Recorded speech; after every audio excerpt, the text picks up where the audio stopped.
როგორ აპირებს ოპოზიცია ბრძოლის გაგრძელებას თვითმმართველობის არჩევნებით თუ მის გარეშე? საკითხზე განსხვავებული პოზიციებია. ოპოზიციური პარტიების ნაწილისთვის ერთადერთი არჩევნები, რომელიც ახლა დღის წესრიგში დგას, ხელახალი საპარლამენტო არჩევნებია. შესაბამისად, 4 ოქტომბერს დაგეგმილ თვითმმართველობის არჩევნებში მონაწილეობის მიღებას არ აპირებენ. განსხვავებული პოზიცია აქვს გირჩს, რომელიც მზად არის საარჩევნო მარათონში ჩაერთოს. პარალელურად ამ დრომდე გაურკვევლია მოახერხებენ თუ არა ოპოზიციონერი პოლიტიკოსები ალტერნატიული პოლიტიკური ცენტრის შექმნას. ხელისუფლების ოპონენტები ამბობენ, რომ საერთო საკითხებთან დაკავშირებით კონსენსუსი აქვთ, თუმცა რჩება გარკვეული თემები, სადაც სრულფასოვანი კოორდინაცია ჯერ კიდევ ვერ მოხერხდა. ოპოზიციას ნულოვან შანსს უწინასწარმეტყველებენ მმართველ გუნდში, სადაც დარწმუნებულები არიან, რომ თვითმმართველობის არჩევნებში გამარჯვებას თავად მოიპოვებენ. ლიზი ჩიმჩიურის რეპორტაჟი.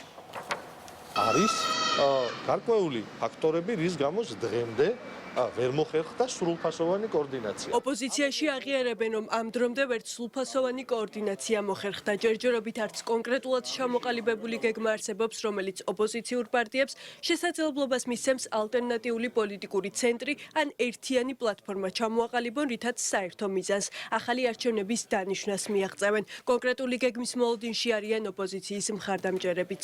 ზოგადად ერთიანობის ნაწილი არის ის მოთხოვნები, რომლებსაც დღესდღეობით საქართველოს მოსახლეობა ითხოვს. ხედავთ ერთის მხრივ ერთიანობაზე საუბარს და მეორეს მხრივ ეს ოპოზიციის ლიდერები ახდენენ სხვადასხვა პარტიების მიმართულებით სხვადასხვა რიტორიკის განხორციელებას.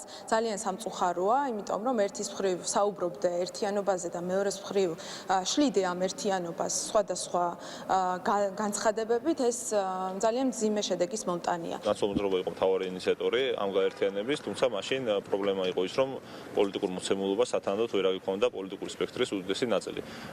რაც შეეხება ახლა თანამედროვე მოცემულობას, უბრალოდ ამ ქვეყანაში პოლიტიკური პროცესი, რასაც ქვია პარტიული და პოლიტიკური პროცესი ფაქტობრივად არის ლიკვიდირებული ივანიშვილის მხრიდან, ამიტომაც პრინციპულად მნიშვნელოვანი არის ამ შემთხვევაში ერთობა ეროვნული წინააღმდეგობის დროს არა რაღაცა ფორმატებზე მშენებლობა, მხოლოდ და რაღაც საკოორდინაციო საბჭოების შექმნა, არამედ ქუჩის პროტესტის დროს ერთად დგომა და ერთად ბრძოლა. ჩემთვის საინტერესო არ არის რა არის მიზეზები, რაც აფერხებს პროცესს. ჩემთვის საინტერესო არის, რომ ცოტა რამ შეიძლება აერთიანებდეს ოპოზიციურ ძალებს, მაგრამ ახალი არჩევნების მოთხოვნა, ამ ქვეყანაში დემოკრატიული პროცესის გადარჩენა, ეს არის ის, რაც გვაერთიანებს. თვითმმართველობის არჩევნებამდე 7 თვით ადრე დაზუსტებულად ოპოზიცია არც იმაზე საუბრობს, ვინ რისთვის ემზადება ან რა ვითარებაში შეხვდება ადგილობრივ არჩევნებს.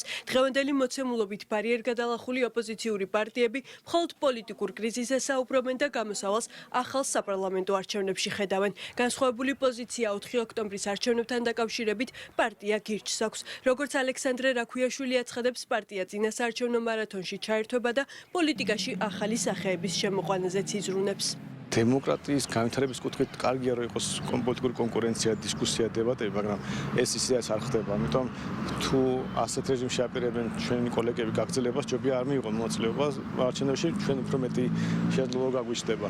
მაგრამ მეორე მხრივ არ მაქვს მოლოდინი, რომ მართლა არ მიიღებენ მონაწილეობას. ყოველ შემთხვევაში მათი პოზიცია იმდენად ორაზროვანია, რომ აღშკარა რომ ვიღაცას უნდა მონაწილეობის მიღება, ვიღაცას შეიძლება არ უნდა, ამიტომ დავალოთ როგორ რა გაწყვეტას მიიღებენ, მაგრამ ჩვენ უკვე მზადებით და ამ თვეში ქუთაისში და ბათუმის შეხვედრების გვექნება, რომ პატიოსანი ადამიანები ვიპოვოთ, რომელიც რეგიონში ჩვენ წარმოგვადგენენ. თვითმმართველობის არჩევნებისთვის მზადებას უახლოეს მომავალში პარტია ქართული ოცნება დაიწყებს. როგორც პარტიის ლიდერები აცხადებენ, მათი წინასაარჩევნო პროგრამა რეგიონებში საზოგადოების საჭიროებებზე იქნება აგებული. ოპონენტებს კი ახსენებენ, რომ პარტიულ რეიტინგს არჩევნები განსაზღვრავს და თუ საარჩევნო პროცესში მონაწილეობას არ იღებენ, მათი ადგილი პოლიტიკაში არ არის.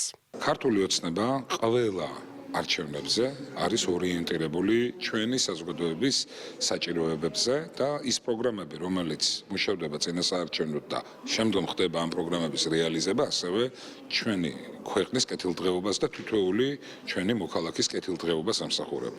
არც თვითმმართველობის არჩევნები იქნება ცხადია გამონაკლისი, ამ შემთხვევაშიც საჭიროებები, რომელიც ჩვენს ქვეყანას თვითმმართველობითი კუთხით გააჩნია, იქნება პრიორიტეტი, როდესაც პოლიტიკური პარტია არ იღებს არჩევნებში მონაწილეობას, ცხადია არ არის მისი ადგილი პოლიტიკაში და რაღაც ამ პირებმა სხვა საქმით უნდა დაიკავონ თავად. ოპოზიცია არის ძალიან რთულ ვითარებაში, ისინი საბაბებს ეძებენ, რომ თავიდან აიცილონ ამ არჩევნებში მონაწილეობა, ვინაიდან იციან, რომ მათი რეიტინგი არის კიდევ უფრო მკვეთრად და დრამატულად შემცირებული, ვიდრე ეს იყო საპარლამენტო არჩევნების დროს, ვინაიდან გაუწყვილეს იმედი თავიანთ ამორჩეველს არ მიიღეს საპარლამენტო მუშაობა მოძრაობაში მონაწილეობა, ის რაღაცა აბსურდული განცხადებები თითქოს 400,000 ხმა ყალბდა და 100,000 ადამიანი პირადობის გარეშე დავტოვეთ, ერთი მტკიცებულება ვერ წარადგინეს. კოლექტიურ ნაცმოძრაობა უნდა გაქრეს ქართული პოლიტიკიდან და არჩევნებში მონაწილეობა კი არა, საერთოდ პოლიტიკაში არ უნდა იყვნენ და თუ არ მიიღებენ არჩევნებში მონაწილეობას, რა თქმა უნდა, ეს იქნება ძალიან სწორი, იმიტომ რომ აუცილებლად შეივსება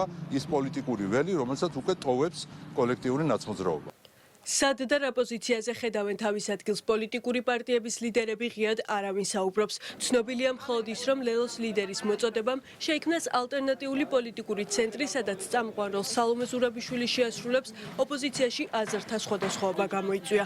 ოპოზიციის შიდა უთანხმოების შესახებ სტრატეგია აღმაშენებლის უკვე ყოფილმა პიარმა სოციალური ქსელით პოსტით გამოაქვეყნა, სადაც ამბობს, რომ ოპოზიციის ლიდერები მხოლოდ საკუთარი ინტერესებისთვის იბრძვიან და ქვეყანა და ხალხის მომავალი ოპოზიციის შიდა კინკლაობებს გადააყოლეს.